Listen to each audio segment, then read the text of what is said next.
నమస్కారం ఈటీవీ న్యూస్కు స్వాగతం. ముందుగా ప్రధానాంశాలు.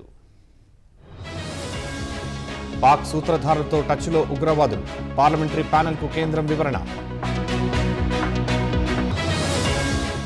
భారత్లో పాక్ గూఢచర్యం, 3 రాష్ట్రాల్లో 12 మంది అరెస్ట్.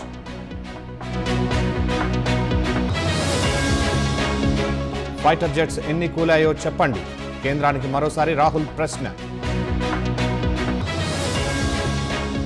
కర్నల్ ఖురేషీపై వివాదాస్పద వ్యాఖ్యల కేసు, మధ్యప్రదేశ్ మంత్రిపై సిట్ విచారణ. హైకోర్టు మాజీ జడ్జీలందరికీ పూర్తి పెన్షన్, తేడాలు చూపవద్దని సుప్రీంకోర్టు తీర్పు. బెంగళూరులో వర్ష బీభత్సం, గోడ కూలి ఒక మహిళ మృతి. గాజా మొత్తాన్ని నియంత్రణలోకి తెచ్చుకుంటాం, ఇజ్రాయెల్ ప్రధాని కీలక ప్రకటన.